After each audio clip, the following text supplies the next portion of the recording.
Marhaban ya Ramadan. Alhamdulillah Ramadan tiba. Bulan penuh ampunan. Kita sambut dengan rasa syukur, kebahagiaan, dan ketakwaan.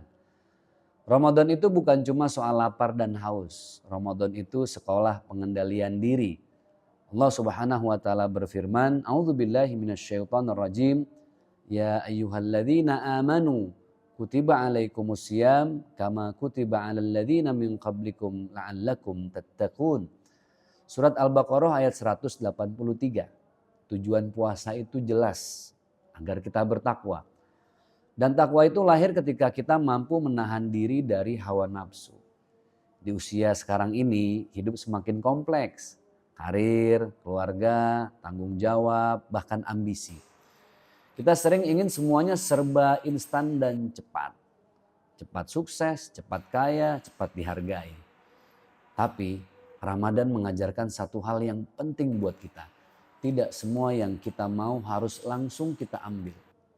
Saat kita lapar, makanan ada di depan mata, tapi kita tahan. Saat haus, minuman ada di tangan, tapi kita tunggu waktu berbuka. Itu latihan menunda nikmat. Baginda Rasulullah SAW beliau bersabda, "As-siyamu junnatun." Puasa adalah perisai. Hadis riwayat Imam Bukhari dan Muslim. Perisai dari apa? Dari syahwat, dari emosi, dari keputusan yang tergesa-gesa. Ramadan itu simulasi masa depan.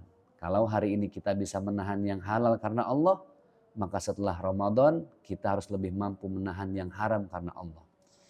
Allah juga berfirman, "A'udzubillahi minasyaitonirrajim, wa amma man khafa maqama rabbih wa nahan nafsa 'anil hawa, fa innal jannata hiyal ma'wa." Surat An-Nazi'at ayat 40 dan 41.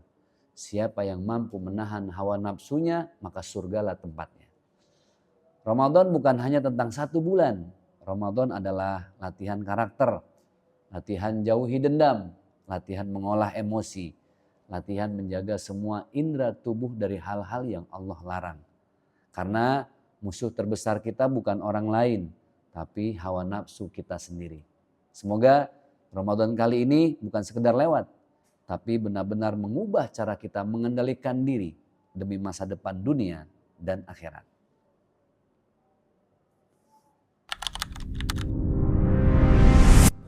Kadang kita mikir yang penting gak makan babi udah halal.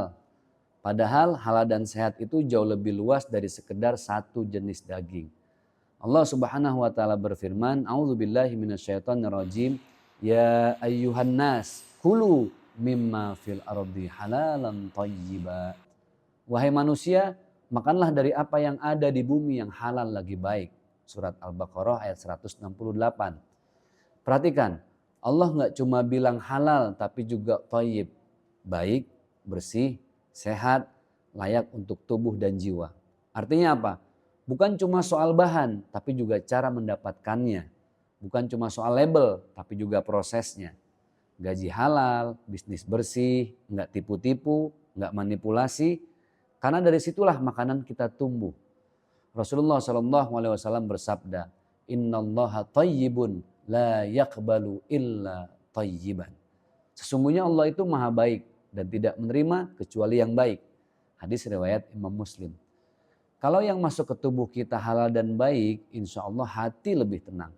Doa lebih mudah dikabulkan, rumah tangga juga jadi berkah.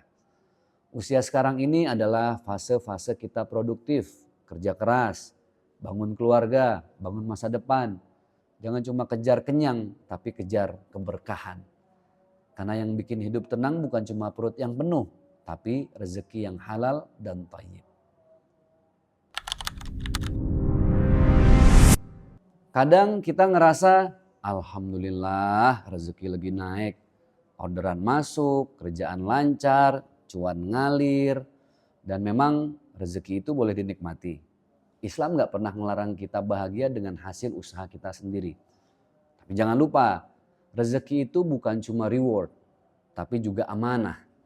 Allah ingatkan dalam Al-Quran, "A'udzubillahi minasyaitonirrajim, wa anfiqu mimma ja'alakum mustakhlafina fihi." Infakkanlah sebagian dari harta yang Allah telah menjadikan kamu sebagai pengelolanya. Surat Al-Hadid ayat ke-7. Perhatikan, Allah bilang kita ini cuma dititipin. Berarti harta itu bukan sepenuhnya milik kita. Ada hak orang lain di dalamnya. Ada hak fakir miskin, ada hak mustahik. Makanya zakat itu bukan pilihan, tapi kewajiban. Allah berfirman lagi, A'udzubillahi minasyaitonirrajim, wa aqimus shalah wa atuz zakah. Dirikanlah salat dan tunaikanlah zakat. Surat Al-Baqarah ayat 43. Dan soal sedekah, baginda Rasulullah Shallallahu Alaihi Wasallam beliau menegaskan, manaqasat shadaqatum mim malin. Sedekah tidak sama sekali mengurangi harta yang disedekahkan. Hadis riwayat Imam Muslim. Secara logika mungkin berkurang, tapi justru keberkahan semakin bertambah. Karena yang bikin harta cukup itu bukan angka, tapi ridho dari Allah Subhanahu wa Ta'ala. Jadi nikmati rezekimu, pakai, syukuri, bahagiakan keluarga, tapi dahulukan kewajiban. Keluarkan zakatnya, hidupkan sedekahnya. Karena rezeki yang dinikmati tanpa ditunaikan haknya bisa jadi hisab. Tapi rezeki yang dibagi dan ditunaikan amanahnya itu yang jadi cahaya di akhirat. Semoga Allah jadikan kita bukan cuma kaya harta, tapi juga kaya berkah. Terima kasih, semoga bermanfaat.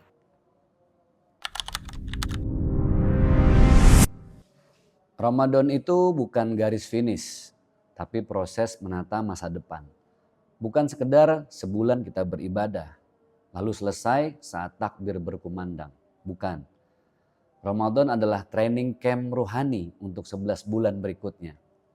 Perhatikan, targetnya bukan lapar dan haus, tapi targetnya adalah takwa. Dan takwa itu bukan musiman. Kalau Ramadan sukses, harusnya setelah Idul Fitri kita jadi pribadi yang lebih ngejagain sholat kita masing-masing. Lebih ringan bersedekah, lebih terkontrol lisannya. Allah berfirman di dalam Al-Quran, A'udzubillahi minasyaitonirrajim, wa'bud rabbaka hatta ya'tikal yaqin. Sembahlah Tuhanmu sampai datang kepadamu keyakinan atau kematian. Artinya ibadah itu bukan sampai Ramadan selesai saja, tapi sampai ajal menjemput dan hayat berhenti. Baginda Rasulullah Shallallahu Alaihi Wasallam beliau bersabda, ahabbul a'mal ilallah adwamuha wa in qalla. Amalan yang paling dicintai oleh Allah adalah yang kontinu, yang mudawamah, yang berkelanjutan meskipun hanya sedikit. Hadis riwayat Imam Bukhari dan Muslim. Jadi Ramadan itu bukan final, bukan puncak, tapi dia pondasi. Kalau di Ramadan kita bisa bangun malam, lanjutkan walau 2 rakaat saja di bulan setelah bulan Ramadan. Kalau di bulan Ramadan kita bisa baca Al-Quran 1 juz, lanjutkan walau 1 halaman. Kalau di Ramadan kita bisa menahan amarah, jangan lepaskan lagi setelah Lebaran. Jangan jadikan Ramadan sebagai event tahunan saja. Jadikan Ramadan sebagai titik balik kehidupan. Karena orang yang diterima Ramadannya, tanda paling jelasnya adalah kebaikannya terus berjalan setelah bulan Ramadan. Semoga Ramadan kita bukan sekedar kenangan, tapi jadi awal masa depan yang lebih taat. Amin ya Rabbal Alamin. Ramadan itu bukan cuma permasalahan upgrade jam makan, tapi juga upgrade iman. Kalau yang berubah cuma jadwal sahur dan buka, tapi sholat masih bolong, lisan masih nyakitin, sedekah masih pelit, berarti kita baru nahan lapar, belum nahan hawa nafsu. Allah gak butuh lapar dan haus kita.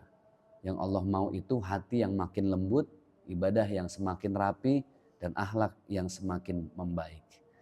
Di usia yang terus bertambah, bukan lagi fase kita coba-coba. Ini fase bertumbuh. Ramadan harus ninggalin jejak perubahan bukan cuma di badan yang kurus, tapi di jiwa yang makin serius menuju Allah Subhanahu wa Ta'ala. Satu perspektif apa yang mau kamu ubah tahun ini? Soal makan, soal uang, soal masa depan, tulis dalam komentar. Siapa tahu perubahan kecilmu tahun ini jadi cerita besar di akhirat nanti.